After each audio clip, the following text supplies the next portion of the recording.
Not bad. Not bad. Not good. Not the greatest.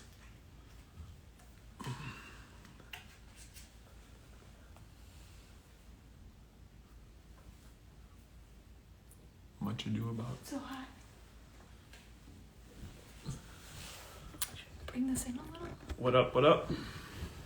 Good evening. Hello, everyone. What's going on? How are you doing? Cracker Joe, what's going on? 504, President of Reckless, what's good with you? Oh, I got rained on. It's okay, you'll be all right. We had a little bit of a traumatic evening. So, yeah, we got our boy Double J jumping on tonight. Triple J. I know, but in my mind, it's like... in my mind. Hey, dude, I just got in from Boston. It's hotter. What up? What up? Mikey, what's going on? Eds, what's up? What's going on, Mr. Holmes? 376 Deuce 5. Our night's going good. Our youngest crammed googly eye. It's like the crafting supplies, like googly eyes. She crammed one right up her nose. So yeah, that is how I spent the last little bit of time, was prying that out of her nose hole. Yep. We'll give it another, let's say, minute or two for people to trickle in who are going to be joining us this evening, and then we'll get on with it. Yeah. I guess we could talk a little bit about what we're talking about today. Yeah, please. So, last week we had Brad Beeman from B Sports on talking about running your own show, your own card show, a successful one, which Shipshawana is super successful. And, so we got a Boston person in here. I was in Somerville, Justin.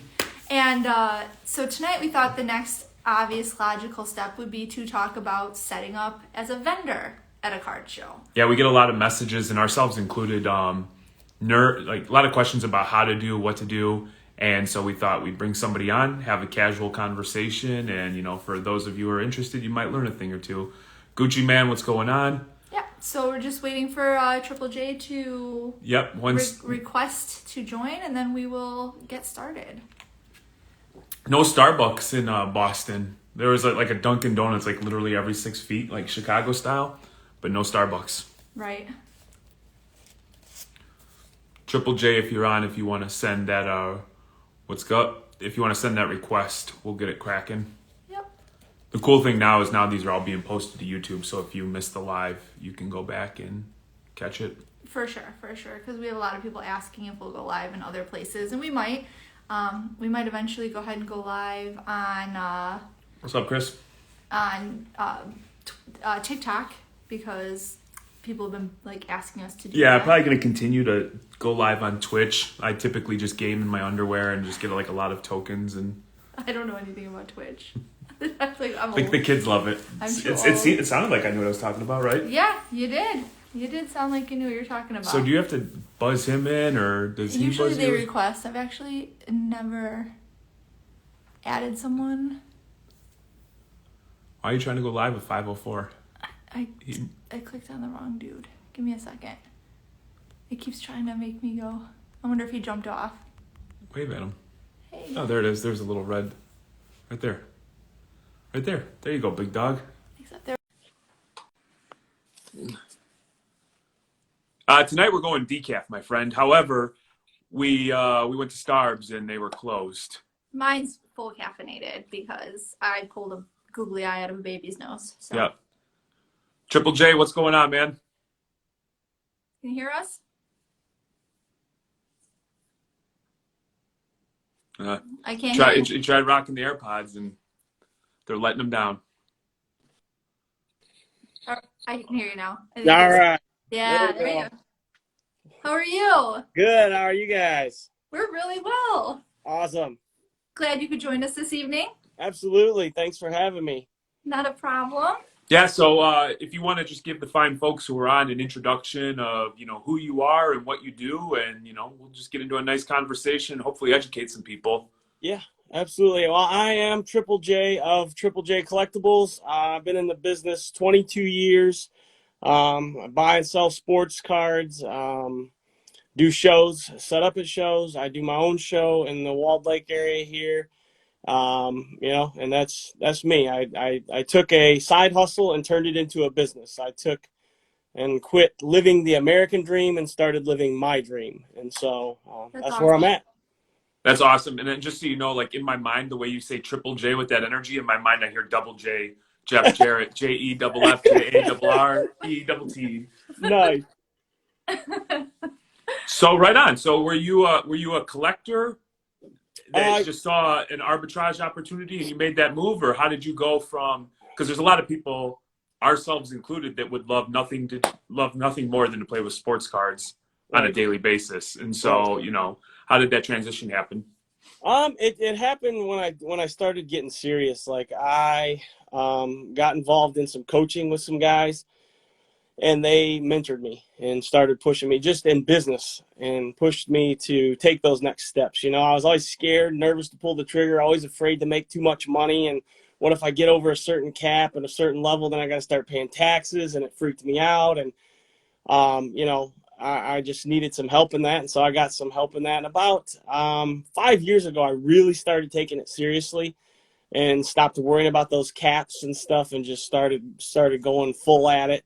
And, I haven't looked back. It's just I started out when I was 8 when I started collecting. So I have an uncle who has Down syndrome, and he is 66 now. And he's got all the old 60s and 70s stuff, Mickey Mantles, all that kind of stuff. So he got me into collecting. We would sort through cards, and we still go. When I go to visit him in Tennessee, we still sit and look through baseball cards.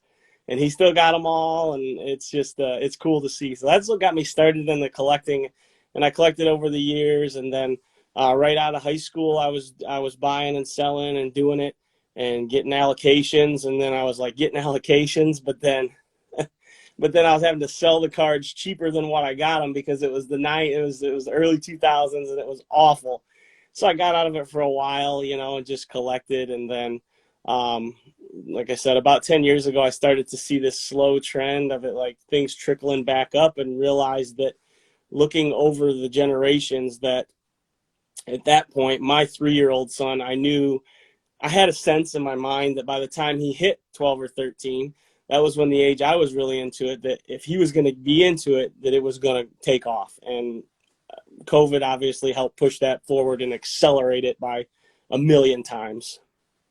So you said business, right? So do you just do shows? Is there a brick and mortar? Is there online? Like how does your business work? I do shows and I do online. I don't do brick and mortar. After moving back here to the Michigan area from Indiana, the brick and mortar is just so expensive. It's so much overhead. And I didn't want to think in terms of the 80s. Brick and mortars are great, but I wanted to think in terms of the future and longevity, and everything is online. The internet's not going anywhere, and I would rather pay those fees, and I can do things in-house myself, and I can have my boys work with me and for me alongside of it, and we just keep that overhead to a minimum. And you just kind of prepare for those winter months, as you would say in the sports card world. Like things have been high, but they're going to level off. And so I use online platforms. I have my own website. I use eBay, use some other platforms that are out there to sell stuff on. And shows are big. Shows are the big way to connect with people. We agree. Yeah. So on that, let's just dive right in. Mm-hmm. So what was your first show? Like how long ago did you do your first show? My first show was back at Gibraltar Trade Center in Mount Clemens, 2000, summer of 2000. Have you seen a lot of change from like back then to what it is now in the show? Absolutely. It's a lot different. Good and bad. There's some good that I've seen in it. There's some bad. I mean, back then, obviously, it was slower. You were coming out of the junk era, wax, and it was just a slower time. It was harder. Cards weren't selling for as much. You had to sell 3 to 4 times the amount of cards to even make close to what you make today at card shows. Now it's changed so much. It's not just about collecting. It's an investment. It's another way to invest. It's another form of the stock market per se. And so it's definitely changed. Huge. So how do you decide which shows to set up at? Yeah, for me, it's a lot of research. My mind is geared that way, and numbers mean everything to me. And so when I choose them, I call the guys who run these shows. I ask them numbers. I ask them average amount of people that are going to show up. I'll go check them out. Like the Clearwater show in Florida, fly out, check it out, see if it's something I want to do. Different ones in Tennessee that I've done, stuff like that. Like you just got to jump in and do your research and call these guys and ask them the questions if you're going to do them. Obviously locally, I've grown up with a lot of these guys and I know them, and so I hit these shows and see what's going on in them. You kind of got to feel the vibe, and what's going on at these shows. Every show has its own vibe and feel. Like there's a Redford show here, and there's a lot of vintage stuff there. I'm not going to fit in there because I don't sell a lot of vintage. I buy a lot of vintage, but I don't sell it. So it's just that it's truly research, asking questions, seeing these guys that are posting that are there, getting in contact with them, asking them how they feel it went, what sells good. That it's very important to do that. So it's really important to you to make sure that the stuff that you have and you're bringing suits the show that you're going to, which makes total sense. Yeah. Or even like finding out like what's not there that maybe I have that I can bring that there's a need and a desire for. Right. I did a show just recently over here at the Laurel Park Place Mall, and I didn't bring near enough supplies. I was the only guy that had supplies, and if I would have brought supplies, I would have made probably $5,000 in selling supplies, because I sold out of my supplies in the first 2 hours that I was at the show. Everything that I had. Wow. Yeah. So it just, for me, it wasn't like, and I asked, but they told me that wasn't a need, but it really was a need. So, it's just one of those things. Sounds like they didn't even have a grasp on their own show. No. Yeah. I mean, it was a decent show, but yeah, they didn't. I was like, man, do I run home and get some more supplies or what? I didn't, but, I did well. So, but yeah, they really, I guess they didn't know the complete need that was out there. So we've got a lot of people before you hopped on. There's been a lot of people who sent messages who've gotten in the hobby within the last few years, and whether they want to sell cards so they can color up and get into bigger cards, or they want to make a business out of this. What are some red flags that for a first-time person setting up a show would you recommend that they look out for, and some things to avoid? Yeah, some things to avoid. If the show hasn't been heard about by some of the, go to shows prior to setting up at a show, and ask the guys at those shows if they have heard about this show or not that you're going to be setting up at. That's the number one. That's the biggest. I don't want to like call anybody out, but there was a show locally that was supposed to happen the same weekend as one of my shows, and guys paid into that, and they were told that it's like, all these tables and all this huge, and it was just the fact that there were 300 plus tables available. It didn't mean that they were going to get filled, and so they're just, if there's not a lot of answers, if guys can't give you a lot of answers about these shows that they're having, back out. Don't go through with it. Make sure that like I said, make sure you talk to the individual. Like for me as somebody who runs a show, I always take the time to talk to people. I send them stuff. I send them information, flyers, so they can get them out there on their social media. I think that's a big one. I think that's a real big one. Don't pay ahead of time, and if you don't know who they are, just common sense things, really. That's awesome. When you go to these shows, we had a lot of people saying, like, when I go to these shows, every table is the same, everybody has the same cards, everybody has the same stuff, and it's like you just go from one table to the next table and you look at all the exact same things. What do you think is important to make yourself stand out so people are like, hey, I want to go to this table because it's different than everybody else's? The first thing is branding.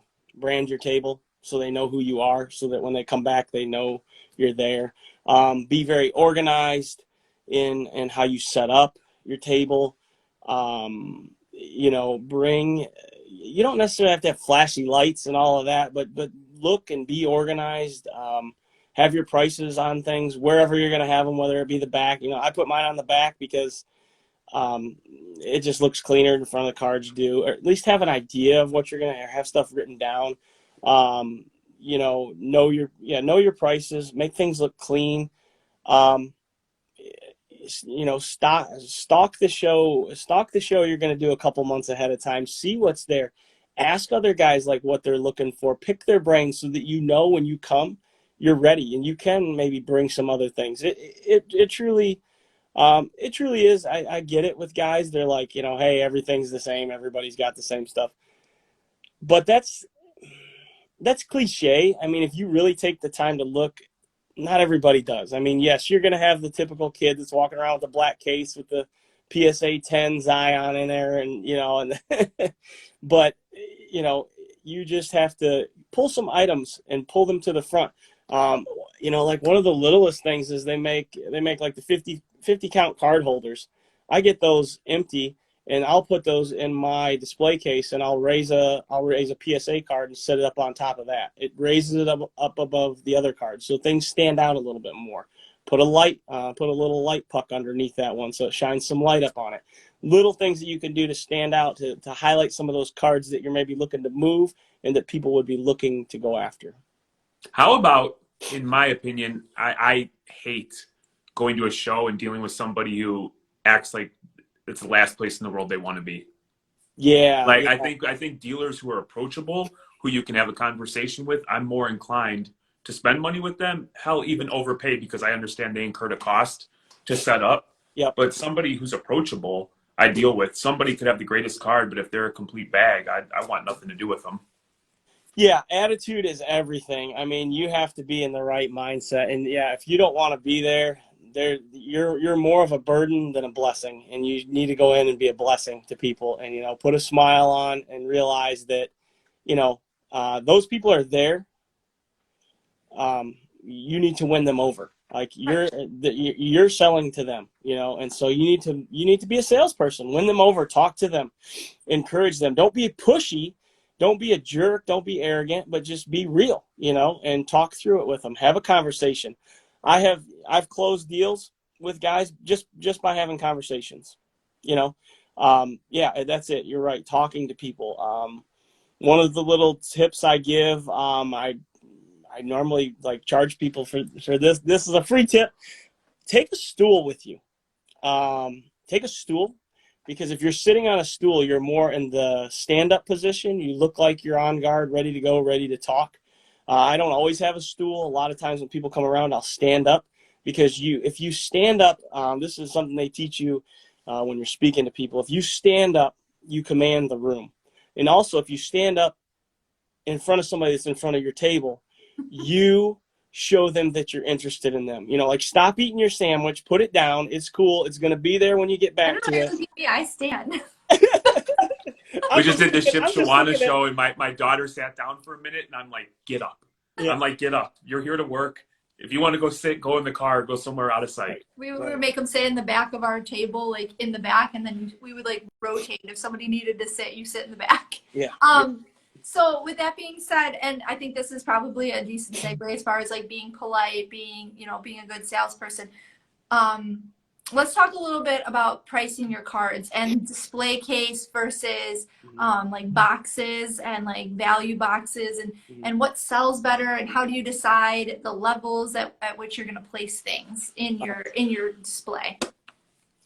Yeah. I mean,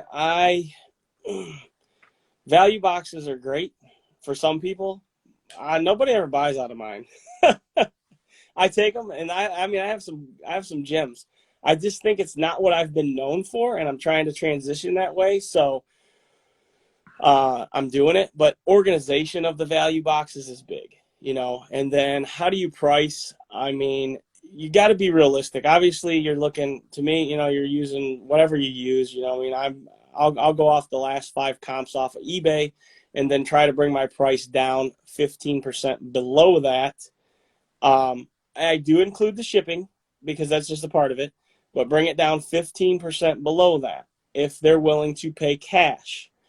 If somebody wants to buy the card with an electronic payment, I have to run that with a sales tax, so it's going to increase, and I just put 10% back on it because of fees that I pay for all my apps and stuff like that. I mean, I'm big enough now that I can't just take a PayPal payment into my personal PayPal and not get dinged for it.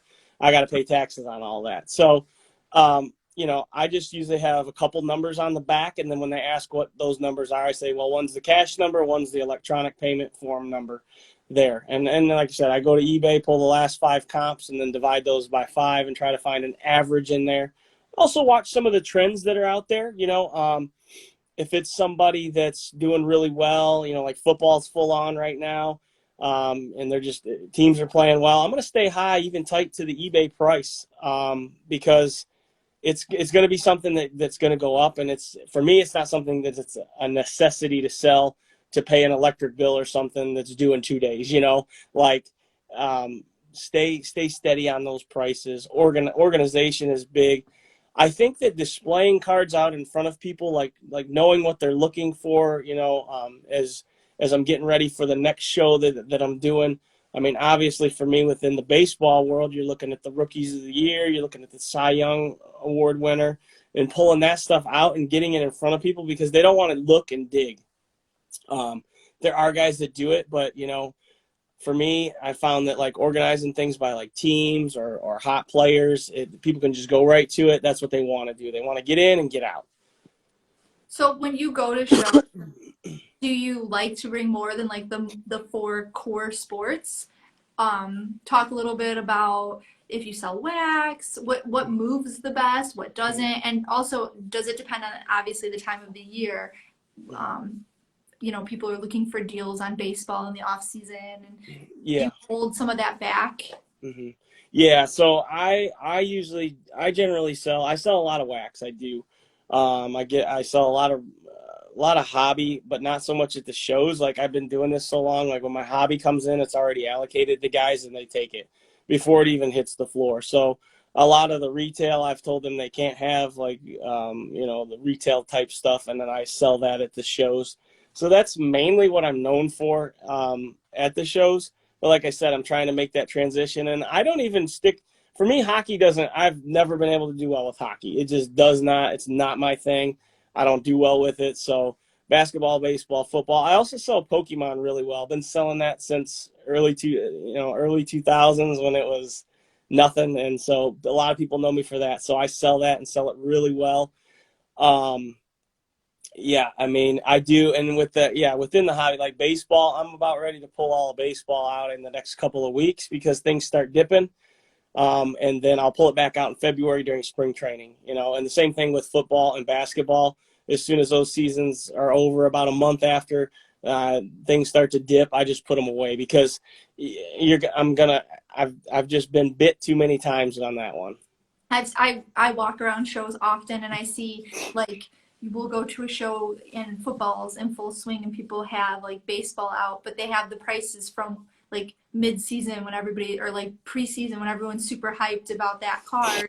And now it's like the end of the year, that team's not even in the playoffs, that player's injured. You're not going to get $1,000 for that card now. So either accept that you're going to take less or pull it back and save it until he comes back and it's the next season. That would be my best advice because so often I see people trying to sell something for more than like what you're ever going to get for it. So then it just sits there, it collects dust, it makes you look like you're unreasonable, I think.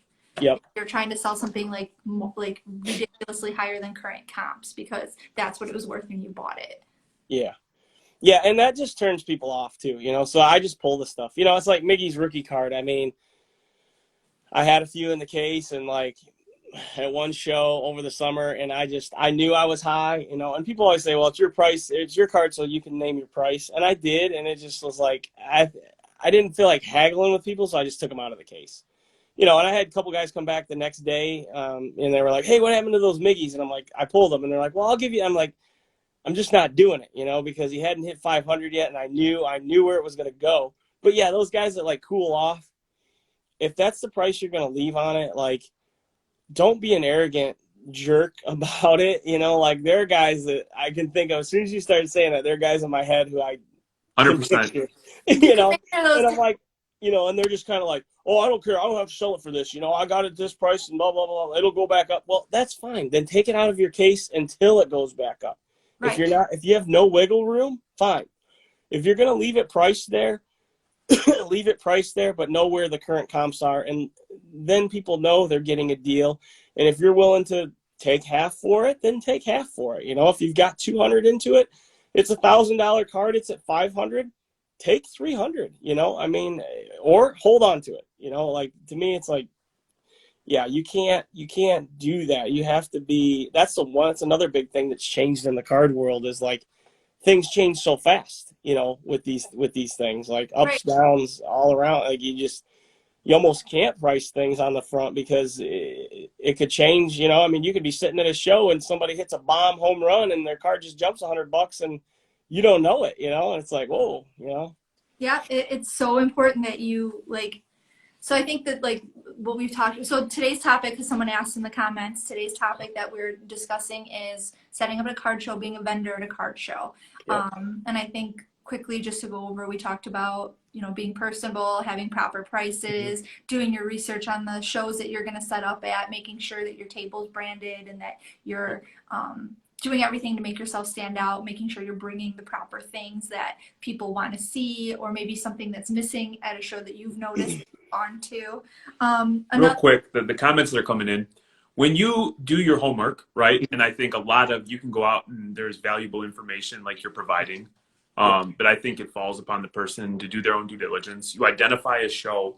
What's that process like? Because I'm sure our first show was completely intimidating because you walk around and there's guys who have 6 figures worth of cards in their thing, 7 figures. They know everybody. You're the new guy on the block. What's that process like? What does a table cost for like your average show? When do you pay?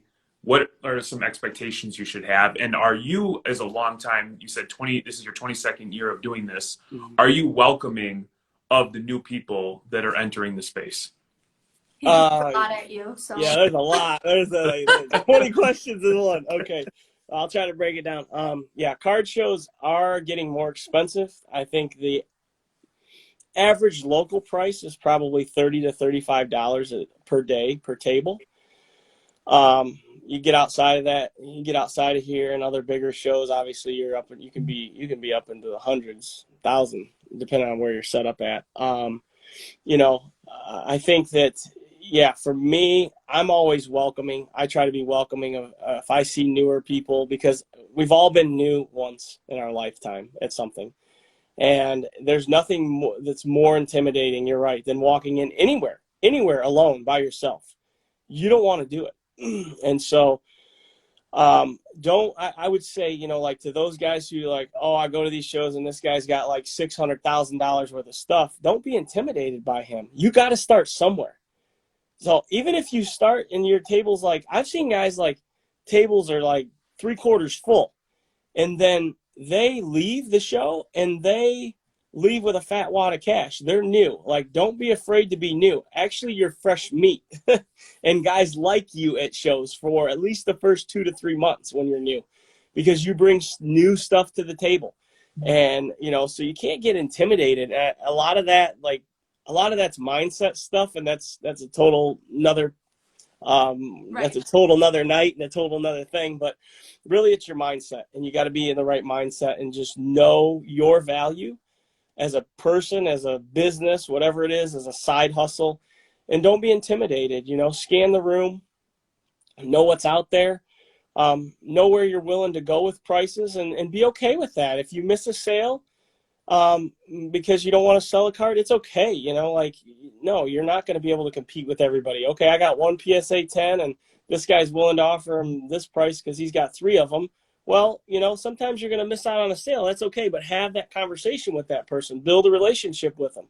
Remember some of those key people maybe that you see walking around that are big spenders. Talk to them. Remember things about their life that they've mentioned. Remember things that they're looking for, and be sure to bring those back next month. Boy, what else was asked in there? You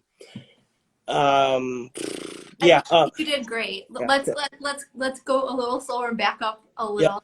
Sure. What are some things that often, because I know from our first show, actually, after this, I'll post what our first setup looked like versus how we set up now, because I think the evolution of that, I think for everyone is kind of cool. But then also some things that you forget about or that you didn't know that you needed.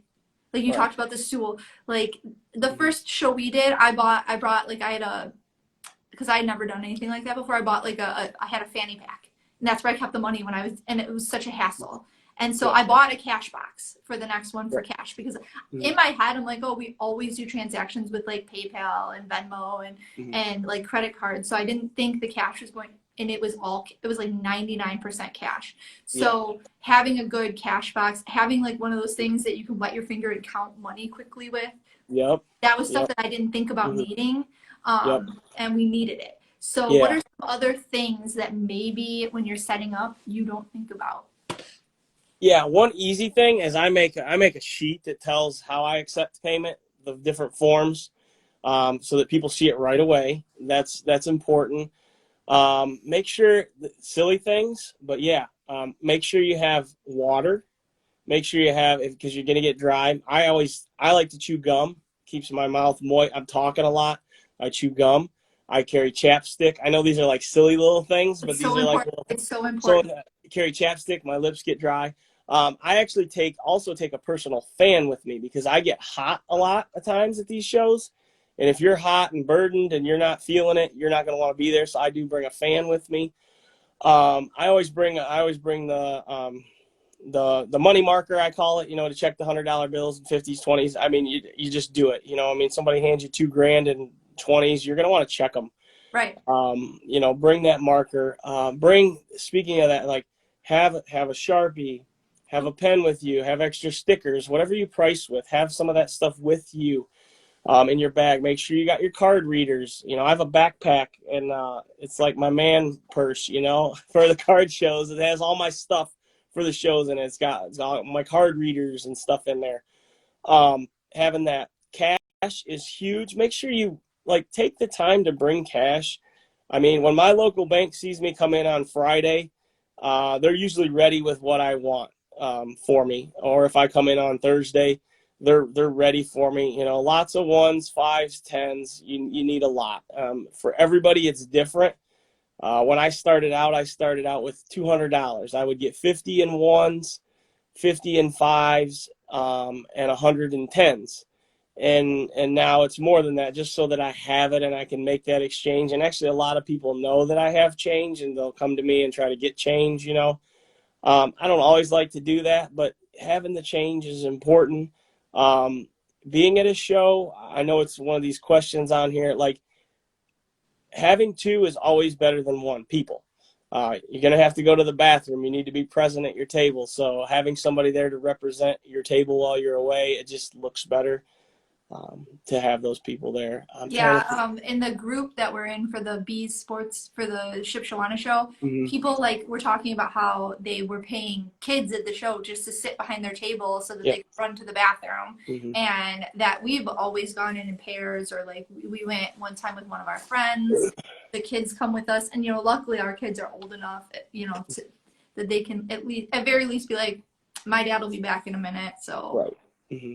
If you want to I can sell you this card. I don't know how much this is, but if you want to trade or negotiate, you gotta wait for my dad to get back. So and I come back and Steven's got a Durant rookie for you, a Jordan rookie for you, and I'm like, whoa, dude, you're handing out too many things. You've already forgotten what you've given out. You can't buy it. Right.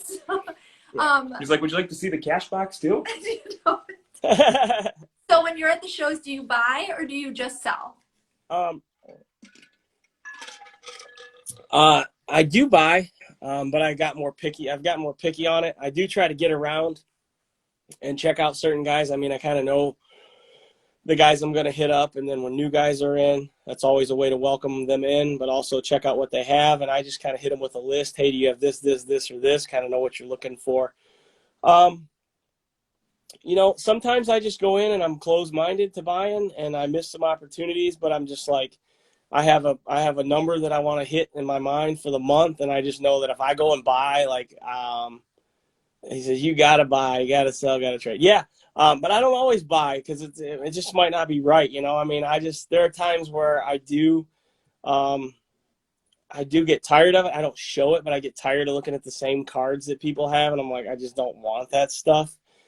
So I'll just kind of say, no, I'm not buying today. You know, if somebody comes to my table, yeah. Or I'll say, I'm only buying, PSA 9s and 10s. And so Right. if you got anything in that, I'll look at those.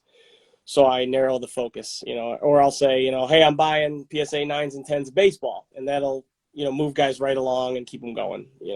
Yeah, I would say I absolutely love buying at shows because the stuff that walks up to the table Yeah. is incredible, but I'm a very respectful person, and that conversation in itself takes a specific skill set to let somebody down gently, like, hey, I'm not interested in your, whatever card it is, so Yeah. I agree with that. Yeah, buying and selling it is, you do get I feel you get a lot more opportunities as a vendor to see cards that people are like wanting to trade up into something that you have, or that they bring them to shows just to sell. And we always explain when we're not buying because we love this card, and not necessarily. Sometimes I bought a Jordan at the last one because I loved it and I wanted it, but often we're buying because it's going to go into our inventory. So I'm not going to pay comps or above comps because this is your most important card that you love.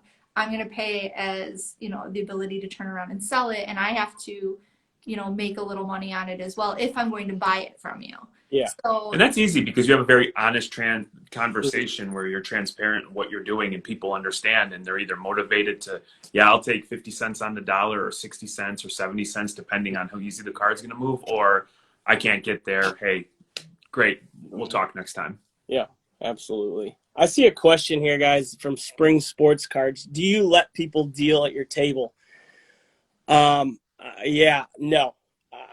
Maybe I'm a jerk, but no. I absolutely, like, if you're somebody that comes in and railroads me on a deal of my card over your card, like, I'm going to smile at you, but I'm probably, you've just closed the door for yourself for me to ever give you a deal on anything. I mean, like, you don't jump in where I've paid a table fee to be somewhere and then start dealing at my table. Like, that is... I just gently ask people to go find a space, if they start to deal, because for one, I mean, you have 8 feet or 10 feet in front of you, or 8 feet or 16 feet, depending if you got 1 or 2 tables or more. So you don't have a lot of real estate to work with. And then you got 2 guys taking up space in front of an 8-foot table. Nobody can look at your stuff, and they're talking deals and talking. I just politely ask them, like, hey guys, I've paid to be here. It's great, and I'm thankful that you're allowing me to be a part of this conversation, but I need you to go ahead and move along so I can make some sales here at my table. Agreed 1,000%. We did let a friend come and set up some of his cards on our table one time, and I appreciated him being there, and he did sell a lot, but it got very confusing as the day went on and as the show got busier, because people would pick from his box and they'd pick from our box, and then I felt very obligated to make sure that I was keeping track of whose cards were getting sold, because he had a lot of cards that we also had, like, select stuff that we had ripped, and it was like in the dollar boxes, and trying to keep track of his dollar box that was getting mixed in with our dollar box. And then also we do a lot of like buy 4 get 1 free, or buy two for $1, and then he wasn't doing that. So it gets so convoluted that I really think it's best to just have your own table. And if your friend wants to have a table near you, now I understand Springs was talking about where he was at, it's much more expensive to get a table, but us it's like between $30 and $40. So I think it's good to have your own table. Yeah. Or at least, like for me with my boys, both my boys do it too, and they sell their own stuff.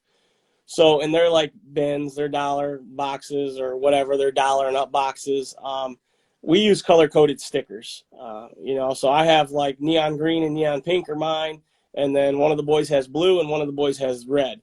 And so we just know that way, like if somebody is thumbing through something, everything's done the same, like for us, things that are like 10-cent box, they're not in sleeves, quarter boxes or penny sleeve, dollar boxes are, top loaded or whatever, and they're on, but they're stickered on the back with their stuff respectively the same. So we're And that's something to think through. Like if you've got a buddy coming or something like that and you have some things set away, you just kind of communicate, hey, this is how we do it, so this is how I need you to do it, and sticker your stuff this way. The Kardashians of the hobby. Thanks, Cage. I'll take it. Our Triple X tape's a little bit better, though. Right. When you go to a show, from a financial perspective, what kind of expectation do you have? This was something that was brought up last week with Brad, where vendors had different expectations. We had shows where just a few $100s and you go with cards that are priced 20, 30, 40, 50% under comps because you've already made your margin on it. You don't mind leaving some meat on the bone.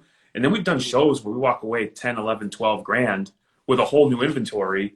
And so I know each show is different, but for your regular show, do you have an idea of what you can expect or anticipate? I mean, of 20 plus years of being in business, you have to be able to manage your money and have an idea of your matching inflows and outflows when it comes to cash. Yeah, I think that you try to guesstimate, and I look back over the years. I keep track of everything. I'm very detail oriented in that, so I got a spreadsheet and I keep track of everything that I've sold, and I can look back over the years and the months and see the trends. So I look back on those shows that I've done and look and see, okay, this is where I was last year, so this is where I need to be this year. Again, you gotta take. I guess it's just every show's different, and times are different. One thing you got to take into account is does that show always fall on that month, and if people get paid every 2 weeks, is that really a time when they're getting paid or not? So you can go with this expectation of I want to pull in $5,000 in sales, and fall short of that. And then you're going, well, why? And then you got to kind of analyze, well, I had 37 people at my table today want to trade, and so I made some trades. So did I really lose? Well, I made some trades, or I bought some stuff, so I lost, but you didn't. So you got to take the whole picture into account of go in with a mindset, because if you aim at nothing, you're going to hit nothing. So set a target, even if it's ridiculously high, set a target and go for it. And if you don't hit it, obviously you want to. I've done shows where I've barely made my table, at times, and that's rough. When you only pay $80 for 2 tables and you barely make your table, but it has to do with who's coming through, who's not coming through, that kind of thing. So I think that, numbers are going to be different for everybody. Everybody knows what they have on the table. To say, if you have complete track of your inventory and know, I'm taking $100,000 in stuff and I'd like to sell 10%, go for it. Does it always happen? Not necessarily, Would you agree, and this is maybe from my real job, understanding that you might not, from the dollars perspective, say make, $1,000 that day, but if you cultivate those dynamic relationships, you get an understanding of what's going on, what's wanted at these shows, what's moving, that you actually will see upside on your ROI. It just won't be cash on that day. It might be a week down the road, 2 weeks, 2-3 shows down the month. If you're in it for the long run, I'm sure you could extract positive value from any show. Yes, absolutely. You nailed it, Jeremy. I seen that happen recently with me. Did that Laurel Park show a few months before that, did the show in Troy, and had this guy come through, and he was looking for all kinds of wax and this and that. And I remembered what he was looking for, and I said, well, hey, I'll be, more in your area. And he told me, he's like, oh, I'll come to that show. So when I went to Laurel Park, he didn't buy anything from me that day. But then 2 months later at the Laurel Park show, I had all this stuff, all this wax that he was interested in that I had left at home and took it all. And I'm off doing my thing, looking through cards, and my wife comes trucking down the thing looking for me, and she's like, hey, and I'm like, what do the boys need something? I can't. And she's like, no, this guy wants to talk to you. And I was kind of bent. I was looking at these cards and wanting to do my thing, and I get over there and it's my dude. And I sold him $5,000 in cards. So, boom, that made the day right there. It was boom, here you go. I was like, yeah, actually I got this tote. And then he's like, okay, well, what else do you got? You got any extras? And I start pulling it out. And he just keeps going. And I'm like, okay, you know, I had to cut him off because I'm like, I had to say no more because I'm like, I want to keep some of this stuff. And I gave him a deal, you know, so everybody won. But yeah, absolutely. You cultivate the relationships with people, have the conversations. Like you said, you know, you get to know what guys are looking for. Guys will stop and ask you for things. If you got them, remember them, bring them back. Even if you see that guy walking, if he's not talking to somebody or not at a table, reach out and be like, hey, you know, I brought some of these guys. You know, you were asking for Miguel Cabrera. You were asking for 1950 Topps baseball, you know, or 1952 Topps baseball cards. I got 3 of them here. Maybe these are something that you need. I don't know. And, you know, you never know when you're going to land something. So you try to remember those things as best you can. Well, I mean, that's how we met, was at a show. Yep. And my son, this is really interesting too, because I feel like it kind of goes over everything that we've discussed. We walked up to your table, you had your kids there, we talked. You had your Sandlot. yeah. And so we talked about that. And then Steven loves Pokemon, and he had money burning a hole in his pocket, and he wanted to buy Pokemon, and you were so friendly to him. He walked around the whole show, and he's like, "Nah, I'm gonna buy from that guy because I really liked him." And we went back, and you made a good deal with him. You gave him a little bit more off, which was super generous of you, because poor Steven typically He gets taxed. He gets ripped off in every show. That was the first good deal he ever made. That's awesome. That's awesome. And now we have this relationship, and it's awesome because now we know you. And and none of that would have happened if we hadn't gone to the show, if you hadn't been set up there. So it's so important. And been approachable. Yeah, I've been approachable. Because I don't talk to people. If they're sitting there and they look miserable, I don't even waste my time. Right. Like, I just keep it moving. I think we one time set up at a show, and everybody there had just like their cardboard boxes and like their old beat up like display cases. We were the only ones that came with like tablecloths and banners, and we had, you know, like everything was like we accept Bitcoin and ETH, and like everybody's like, what the hell is this? Yeah, it was right. I think that actually, because we did not, they called us and asked us to come to the show, and we're like, sure, we'll come, you know, because we like to go to shows.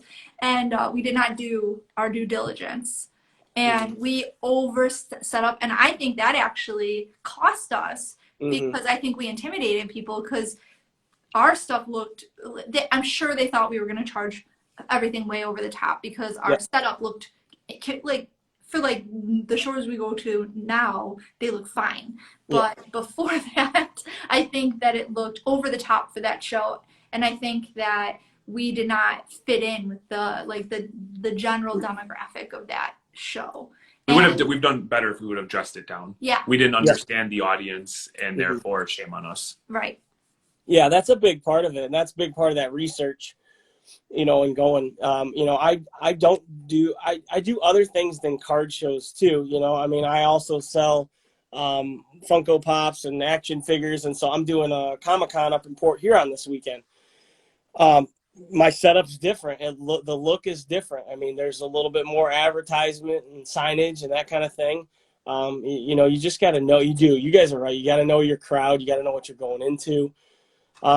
You know, if you look too expensive, people are going to just pass you right by. They're not going to stop. I do agree that our prices do, but when you are set up in a way that doesn't match the vibe of the show that you're at, people won't even approach you. Like that was we didn't get a lot of traffic because I think that we looked like we were more expensive, which is so funny because after doing a lap of the show, our prices were at average or below everybody else's. It just, I think that because we didn't do our due diligence, we didn't pull in a little, because anyone who's been on here or does anything with us knows that we do everything over the top. That's just who we are as people. We can't help ourselves. And so we went over the top as always. Not over the top, but like for that show, it was definitely over the top. And I think we definitely cost ourselves a little business because we look too flashy. But, and this is kind of where this whole idea of like the hobby night school came from, is we're fortunate enough that we truly enjoy this. If you remove the money of it, this is still something we would still buy and sell cards. We still aspire for, you know, more Jordan rookies or whatever the hot card is. But we're in a spot where we can share, you know, our mistakes, and we don't take ourselves too serious. So like when we make a mistake, we have no problem. You know, we can speak to it, and we can share it with others, and we can maybe help them not make help them mistakes, not all make mistakes that we mistakes. make all the time. Absolutely. Yeah. So it sounds like you kind of go to a lot of different shows all over the place. When you Yeah. first started, did you just go to like a core area where you knew people, or from the whole time have you been trying to branch out? Do you think there's one way that's better, like knowing your crowd and getting comfortable with the people in your area, or do you think it is better to widen your audience and like test the waters further out? Is that something you should aspire to and not jump right into? Yeah, I think it's good to aspire to it. I mean, get it down, do some, do them for a year at one place, get good at it, and then spend. Because here's the thing, here's the other aspect is like now I get caught up in doing so many shows that I miss out on opportunities to buy. Like I do have people that come to my table, but I'm so busy at my own table that I can't get away. Where sometimes I like to just go away and have a weekend off and go, I'll go out of town to a show that I don't normally go to where nobody knows me. So I'm kind of like the hidden, I don't even like wear my gear. I don't even wear my branded stuff because I just want to like fly in. Yeah, I just want to fly in under the radar and swoop up some cards and get out of there. So I think it's good to build an audience. And like you said, you mentioned that last, one show that you did and you were set up. For me, I kind of wonder, like, if you guys would have went back and done that 3 or 4 more times, like, would that have been, like, would you have, I think you would have set the bar for that show in a good way and in a healthy way. There's nothing wrong with that either. Maybe not. Maybe they're just used to it, and that's what they're used to is, boxes and, stuff laying on a table, whatever. But, when you're, it's, there's a fine line. I think when you start to, if you start to see you're doing shows and you're like not making any money or you're averaging the same, you gotta change something up. You either gotta change up what you're selling, you gotta bring some new things into the mix. So for me, for years, up until the past like 5 years, I was strictly just baseball and wax, like baseball singles. My oldest son, Jack, he got involved and he started pulling me back into football and basketball. And that was really a game changer for me. I did well all season with baseball, but I had to sell a lot more, but I got comfortable. And I think that's the thing is people get comfortable. And for me, I never want to be comfortable. I always want to go to the next level. Like for me, yeah, I'll be 40 in like 2 weeks, and my goal is to retire at 55. And I say retire, I mean, that is what it is. So I'm always pushing myself harder to make more, to go further. But I do remember this too in the back of my head. It's not always about the dollar. It's about building relationships. Like you said earlier, I might not make a sale, but like for me, when I see kids and when I see when I see kids are genuine, I have my own kids. Now people are going to probably come to my table after seeing this. I always cut kids a deal, and I can tell. I've been doing it long enough. I can tell if like a dad's sending a kid up to get a deal on a card or something. Scumbag. It's not going to happen. And there are kids that want to make deals, and I just can't. If it's a big card, I just can't. Oh, you got a 58 Mickey Mantle PSA 6. Oh, no, sorry, I'm not coming off the price of that for anybody. Like it just Right. is what it is.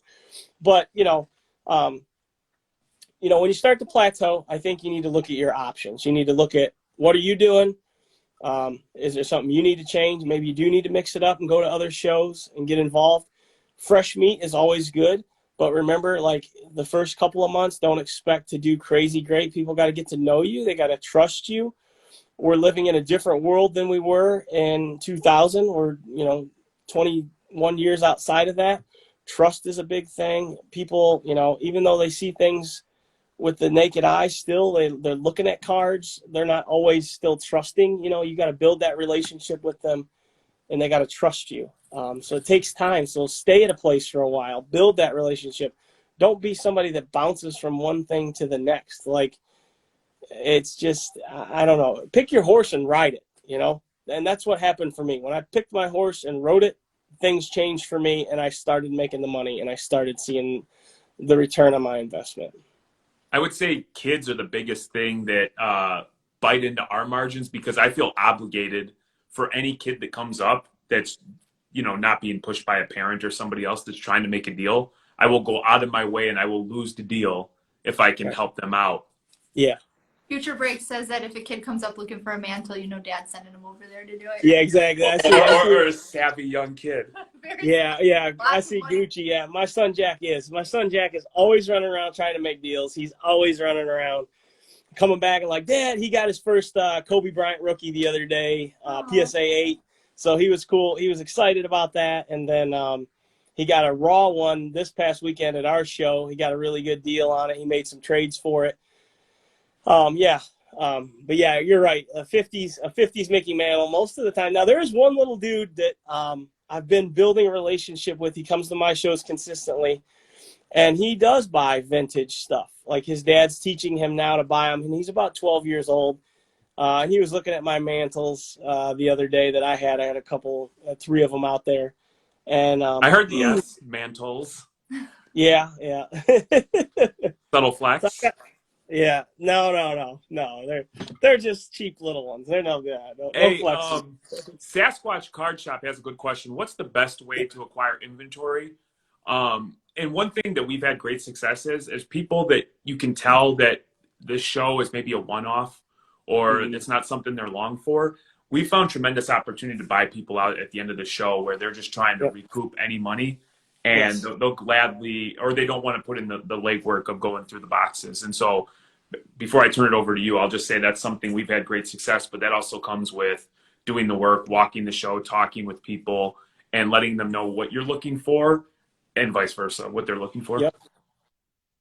Yeah, absolutely. And always being, yeah, you're right. Those conversations, looking for those people that kind of look like they want to jump out at the end of the day. They just don't be genuine with people, be real with them, be respectful. There are some people that they're still doing this as a side hustle, or some of them are coming and setting up to pay bills. Maybe they have an unfortunate situation in their life. I say be respectful in that, because we've all been there, or maybe some of us are there in our lives. We've all been there at a point in our lives. Don't be a complete jerk about it. Make the deal. Sometimes people have to humbly make deals to make ends meet. You make a deal like that, walk away quietly with the stuff. Like nothing bothers me more than like when I accidentally toss something in a $5 bin that's a $25 card, and then the 20 minutes later somebody comes around and says, oh, so-and-so at that table's, they're squawking about how he got this card off you for this, or like just do it humbly and go about your business. Respect that person. Yeah, go ahead. Yeah, there's so much quickly, because we've been on for a long time, I could talk about this all day. I just wanted to do a couple more points, and then your last advice, and then we're going to give away a spot in the gym tomorrow because we're going to do a free break, and we always like to give something away during these lives. So first of all, I think it's really important, not just as a vendor, but as someone attending a card show, there is a lot of courtesy, and there's maybe some things that you should know that if you're not going to them a lot or you haven't done it. Don't put your cases on people's display cases. Yes. Do not do that.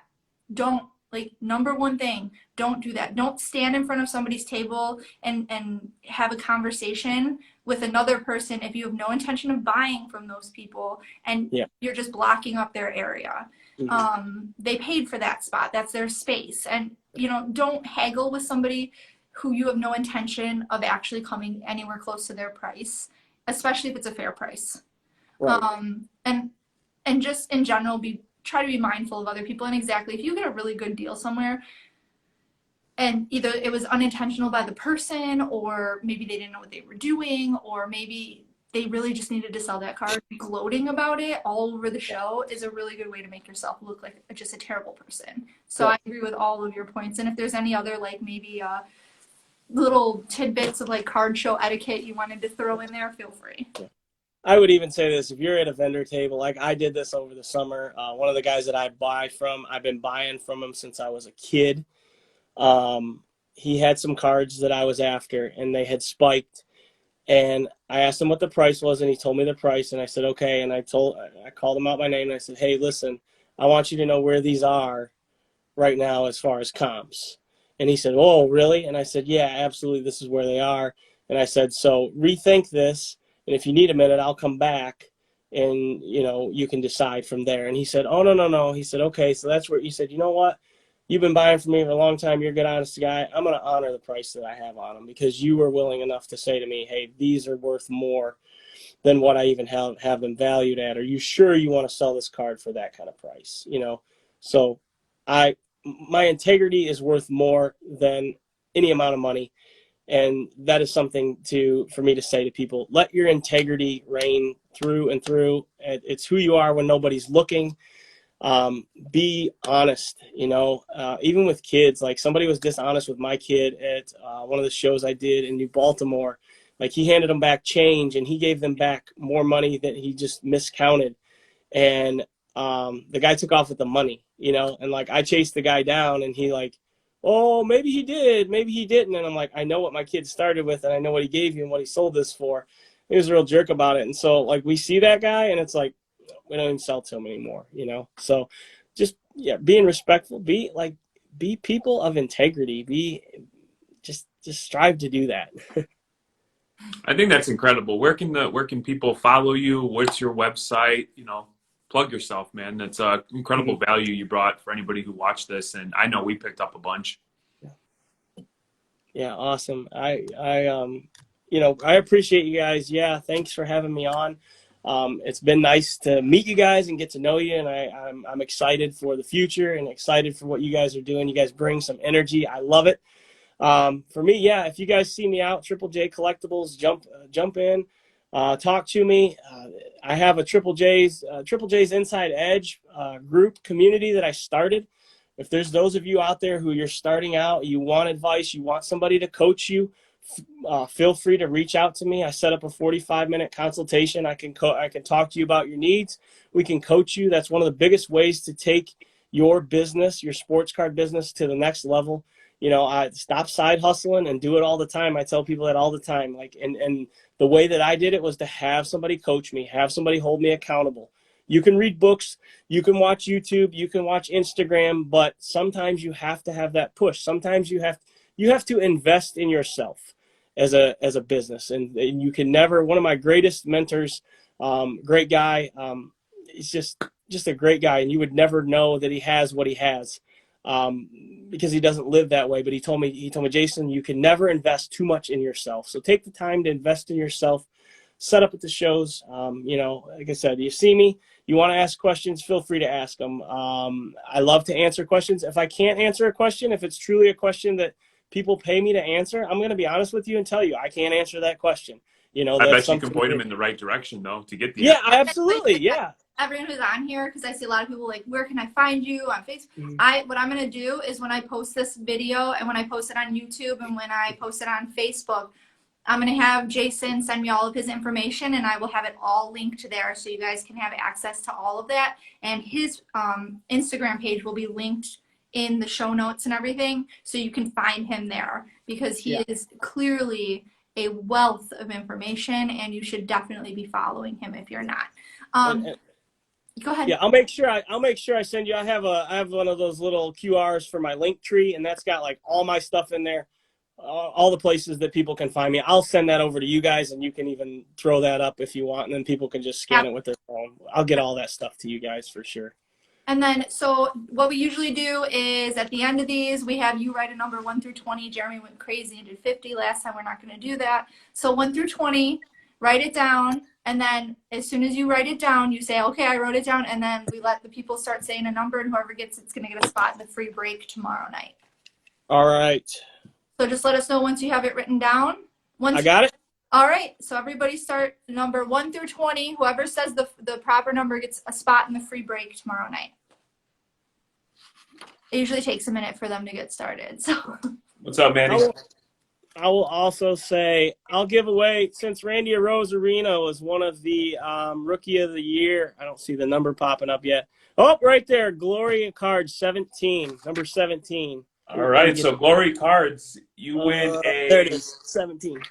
We're doing a box break tomorrow, so you have you're going to get a spot in the box break tomorrow, and we're giving away an issue of the new Basketball Card Fanatic magazine, and then Triple J, Double J, Jeff Jarrett was getting ready to give away a Randy Rosarena, I believe. Yeah. Gloria Cards. Find Triple J Collectibles on any social media and get in contact with me, and I'll send you this Randy Rosarena rookie card. Awesome. So it was so great to have you. Thank you so much for giving us your time this evening and being so informative. And we're very lucky that you decided to come on with us. So thank you again. You're welcome. You're welcome. Thank you guys, and much luck to you guys in the future. Keep doing what you're doing. Keep hustling. You guys are out there. You're getting it out there, bringing the energy. Don't stop doing what you're doing. Push to the next level. You guys personally need help pushing to the next level. Get a hold of me. I'd love to help you guys. I'd love to see you happen. I'd love to retire you guys both early. Get you out of that 9 to 5 and get you into sports cards all the time, man. We got. There's not enough money in the world with all the kids we have that we're retiring anytime soon. So you guys do have a lot of kids, man. Yeah. So many. And with them sticking things up their noses and stuff, it's just I'm gonna be an old woman before I'm young enough to retire. They stress me out. Oh, goodness. All right. Well, it was nice. It was nice chatting with you this evening, and I hope everybody had a good time. And tomorrow night at 8 p.m. Eastern Standard Time, we're doing the gem. We're giving away a free break. Make sure you get on there. It's going to be a good time. It always is. So we'll see you later. Bye.